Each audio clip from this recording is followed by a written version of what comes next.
Hola a todos, ¿cómo están? En esta oportunidad vamos a trabajar el tema 2 de la unidad 2, que es el ejercicio de la ciudadanía. Bien, eh, como objetivo general mantenemos el mismo que es propio de la unidad, y en esta ocasión vamos a trabajar el concepto de ciudadanía, participación y democracia. Y los subtemas: elección parlamentaria, que en verdad es la colita del contenido visto en la semana pasada, los tipos de participación, cuántos participan hoy y la participación social de los jóvenes. Ya ustedes van a observar que este PowerPoint o este material tiene mucho gráfico, tiene muchos datos estadísticos, porque principalmente en la PSU o en las pruebas de selección universitaria se trabaja mucho este tema con la lectura de datos, ya de datos estadísticos, de gráficos. Por lo tanto vamos a ejercitar harto ese punto hoy día. Bien, vamos a trabajar entonces como primer aspecto la elección parlamentaria, el antes y el hoy. Quiero reforzar este tema para que quede bien claro algunos conceptos que quedaron como muy de soslayo la vez pasada. Bien, primero, tener en cuenta que los senadores y los diputados, que forman parte del poder eh, legislativo en Chile, están divididos por distritos y circunscripciones, ¿ya? No están divididos por regiones.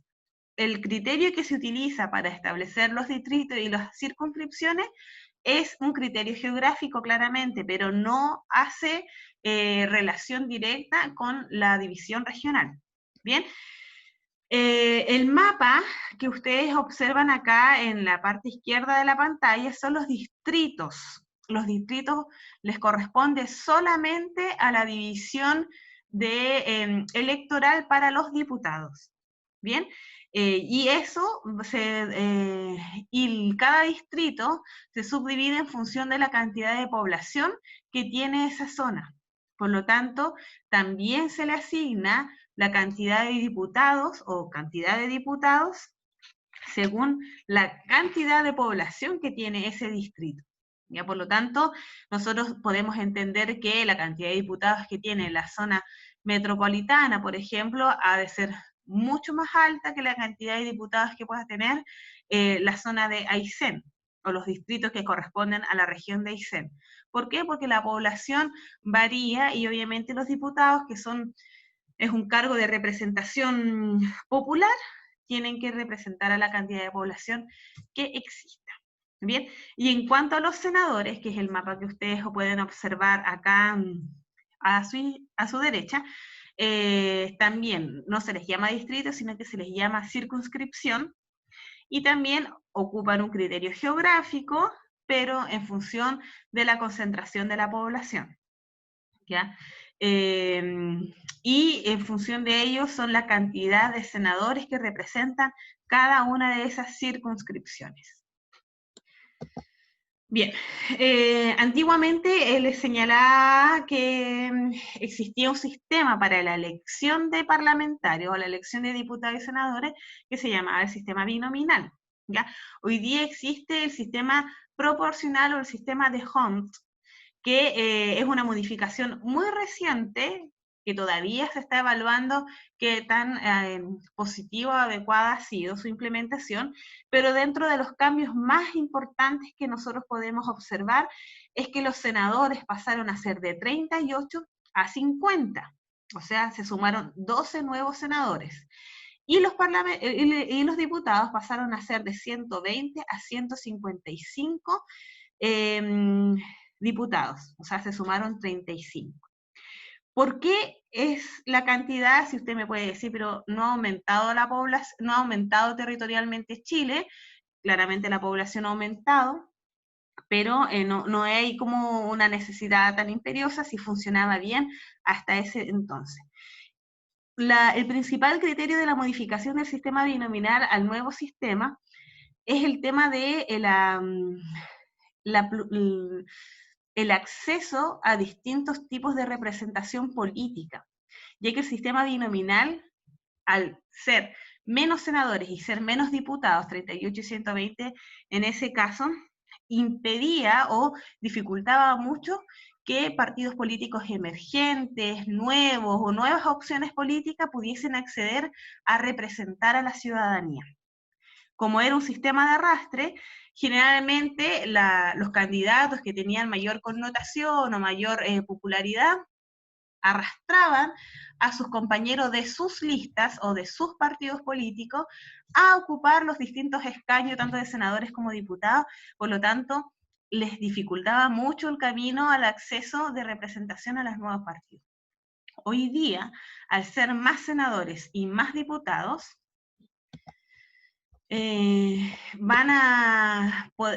tienen mayor acceso los nuevos partidos políticos, ¿ya?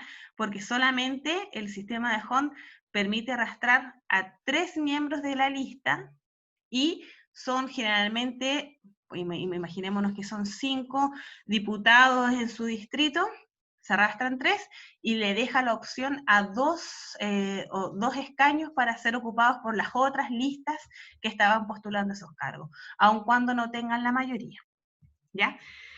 Bien, entonces acá dice que también se modificaron los distritos y las circunscripciones.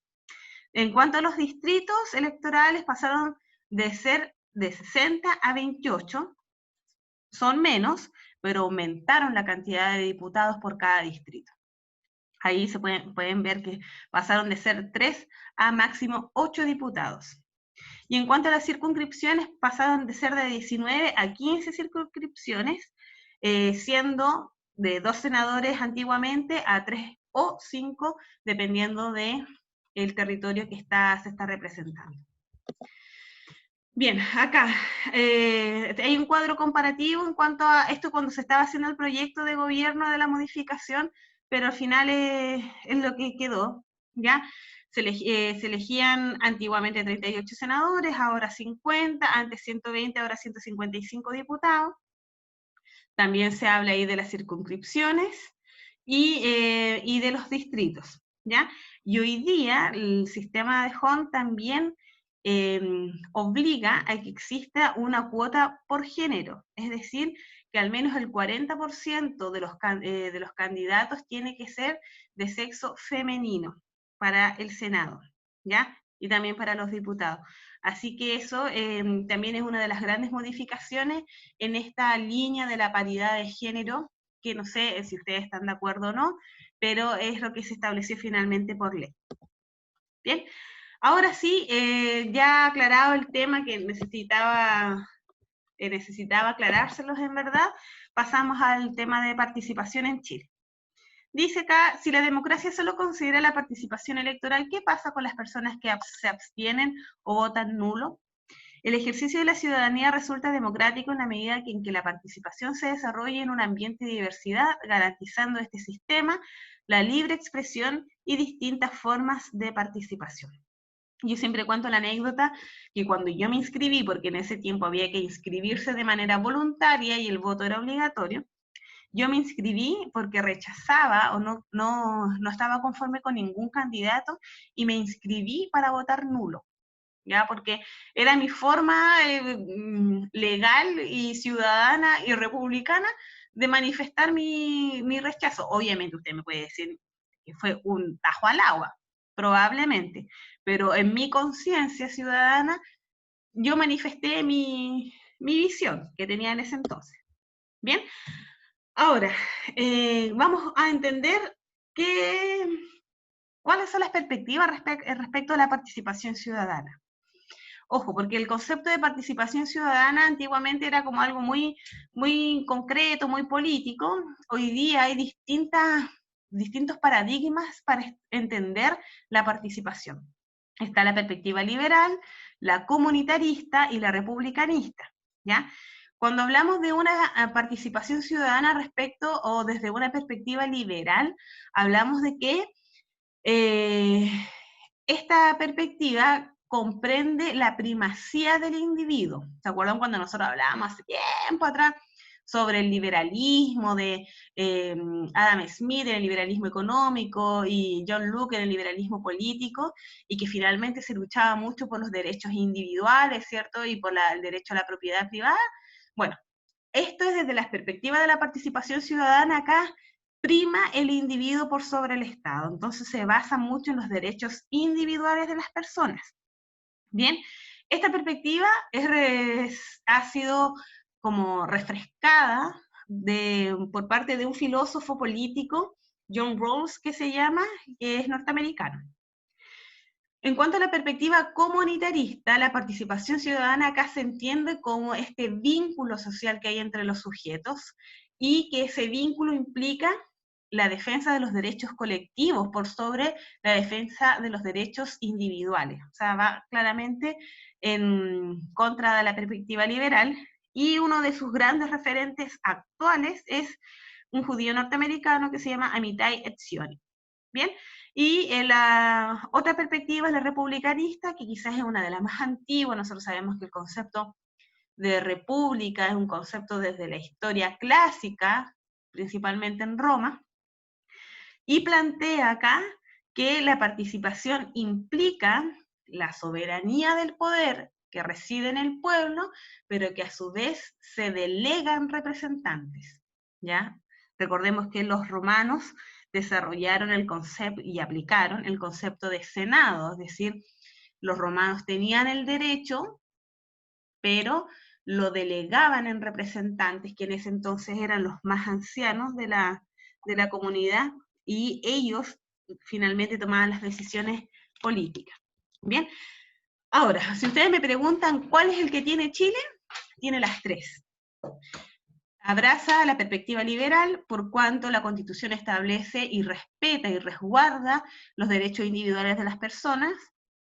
También tiene la perspectiva comunitarista por cuanto las decisiones que se toman son, y cómo se escuchan esas decisiones también son de un carácter colectivo, y principalmente tiene la perspectiva republicanista por cuanto en Chile existe la soberanía popular y la delegación de sus poderes en representantes. ¿Ya? Bueno, ¿qué tipos de organizaciones y participación ciudadana hay? Existen tres hoy día. Antiguamente, y vuelvo a repetir, cuando a mí me enseñaban educación cívica, que en ese entonces se llamaba educación cívica, solo me enseñaban la política, que esa era como la única vía para poder participar. Y hoy día se ha ampliado esa mirada y se ha puesto tres opciones distintas: la política, la civil y la social. Bien, cuando hablamos de participación política, claramente es como la más conocida, ¿cierto? Tiene distintas formas. Dentro de las formas más directas y visibles es votar, ocupar cargos públicos u organizaciones, o participar en partidos políticos, y también participar en asambleas, cuestionando quizás las decisiones que se toman, o formando parte de instituciones sociales para mejorar siempre la convivencia y las decisiones que se toman.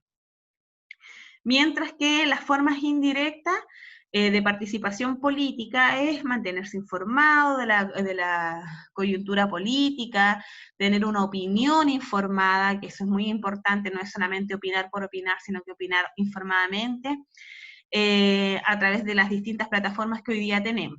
¿Ya? Entonces la participación política implica acciones políticas cuyo objetivo es influir en las decisiones vinculadas a nuestras comunidades.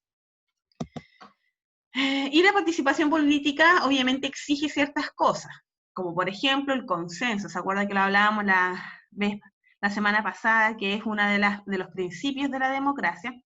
La participación política implica diálogo, negociación, consenso, superar las diferencias y obviamente respetar lo que se mandata a las autoridades, las reglas, las leyes, ¿ya? Las libertades, que por mucho que uno ostente la libertad o asuma que tiene libertad, la libertad también tiene sus límites, por cuanto yo no puedo pasar a llevar la existencia y la libertad del otro. Ese es el límite de la libertad.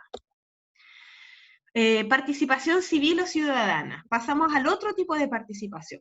Acá se entiende como aquellas acciones en que los ciudadanos comunes y corrientes, o sea, que no ostentan o no poseen cargos públicos o cargos políticos, actúan de manera individual o de manera organizada y colectiva para tomar decisiones sobre los asuntos públicos, ¿ya? El principal objetivo, acá me quedó corrido los cuadritos, pucha. El principal objetivo es lograr que el sistema político tenga en cuenta las opiniones que existen por parte de las comunidades, o los intereses, o las prioridades, ¿bien? Y poder darle una cabida en las decisiones que se están tomando. ¿Y cómo nosotros podemos participar desde el carácter civil o ciudadano? A través de campañas informativas, a través de difusión de organizaciones, a través de actividades de servicios solidarias, deportivas, participar en una maratón de carácter social, en las manifestaciones callejeras o en las reuniones con autoridad política. ¿Ya? Acá, no es una vía política, pero sí quiero lograr un cambio en la situación o en las decisiones políticas que se están tomando, ¿ya? Y en tercer lugar está la participación social o comunitaria, y acá principalmente es que se busca defender o promover los intereses colectivos de las distintas comunidades. No tiene que ver o no pretende principalmente influir en la toma de decisiones políticas, ¿ya?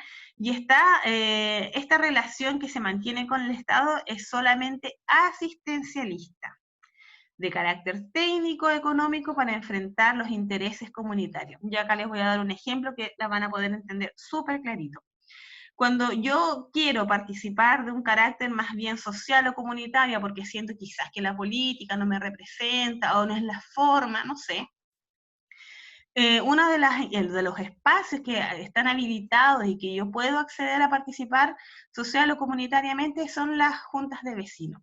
En las juntas de vecinos, ¿cuál es el principal objetivo? Promover el bien común de mi comunidad, ¿cierto? De mis vecinos, de mi sector. Y por eso las juntas de vecinos bien constituidas tienen reuniones mensuales donde se abordan las problemáticas que puedan tener los vecinos, cuáles son las necesidades, cómo las podemos mejorar, se postulan a proyectos, por eso es asistencialista, o sea, el Estado asiste a estas comunidades para resolver sus problemas particulares de la comunidad propiamente tal, ¿ya? Pero las juntas de vecinos no tienen un fin político, no tienen un fin de generar una campaña política o de representar a un político, etc. Bien, ¿cuántos participan en Chile y cómo está la participación social de los jóvenes? Acá, ¡pum!, nos vamos a ir para atrás. Este es un cuadro que todos estos cuadros los saqué de un artículo súper bueno que está desarrollado por el CONICYT, y habla acá sobre la distribución de la población que participa en organizaciones sociales por sexo y también, bueno, mayores de 18 años, ¿ya? Y nosotros vemos que hay una gran diversidad de formas de organización o de espacios de organización. La junta de vecinos, los clubes deportivos y recreativos, los centros de alumnos, chiquillos. Los centros de alumnos, de hecho, es uno de los espacios donde se empieza a hacer el semillero de la participación social, que lamentablemente este año no se pudo dar, o por razones obvias, ¿ya? Pero los centros de alumnos forman ya una conciencia muy activa de la participación y del compromiso social, cuando funcionan bien, por supuesto. Los centros de padres, las organizaciones de voluntariado de beneficencia, como pertenecer, no sé, como voluntario en Coaniquem, en el Hogar de Cristo, la Teletón. Los colegios profesionales también es una forma de organización donde yo como profesional, en este caso como profesora, yo me puedo inscribir en el colegio de profesores y recibir sus beneficios, como también aportar a las necesidades que tiene. Participar en sindicatos, en partidos políticos, en asociaciones productivas, como hoy día lo existen las pymes, ¿cierto? En organizaciones juveniles que pueden ser de carácter deportivos o recreacionales, como los scouts, grupos religiosos, organizaciones de adultos mayores que cada vez adquieren más fuerza porque nuestra población se está envejeciendo, entonces hay que darle una cabida a los adultos mayores. Agrupaciones o asociaciones indígenas, comunidades o grupos virtuales, agrupaciones culturales o artísticas, centros de madres, talleres de mujeres o asociaciones de personas con discapacidad. O sea, hay una gran cantidad y diversa también de organizaciones en las cuales nosotros podemos participar, nos puede interesar. Pero, acá viene el tema, acá se utiliza la encuesta CACEN del año 2000 hasta el 2009, y se ha visto que en la mayoría de los indicadores ha habido un descenso en la participación, ¿ya? Y esto es un tema grave, si ustedes observan, por ejemplo, en las juntas de vecinos, y en las juntas de vecinos recogen muchas las necesidades de donde yo vivo, de las necesidades que tengo, han bajado. Han bajado también las organizaciones de voluntariado y beneficencia, la colegiatura de los profesionales, los sindicatos, 20 puntos han bajado. Bueno, los partidos políticos es algo que se mantiene, ¿cierto?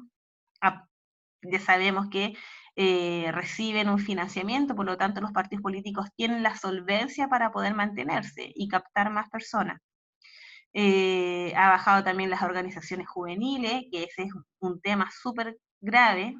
Ya acá hay un grado de desinterés importante. Los grupos religiosos, ¿para qué decir? Hoy día me imagino que han de ser menos también. ¿Qué más?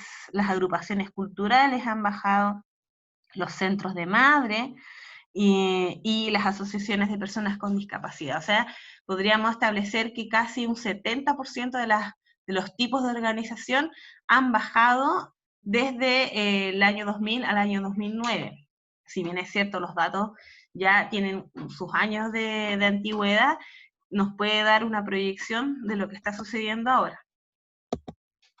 Y este gráfico lo que nos muestra es la participación en función de los grupos etarios, de 18 a 29 años, de 30 a 45, de 46 a 60 y mayores de 61. Y nuevamente se puede observar que entre el 2000 y el 2009, proyección hasta el año actual, la participación ha disminuido mucho. Siendo el sector etario de los 18 y los 29 años, o sea, los más jóvenes, uno de los que menos ha participado históricamente, ¿ya? O sea, podemos concluir que ya en la tercera edad o los adultos mayores la participación es alta porque también existe mayor disponibilidad de tiempo, ¿cierto? Y un deseo de seguir manteniéndose activo, mientras que la juventud, que es la que tiene la mayor fuerza para desarrollar o participar en organizaciones que implican mayor ayuda o intervención social, es la que está menos interesada en participar. Bien, las razones por las cuales la población no participa: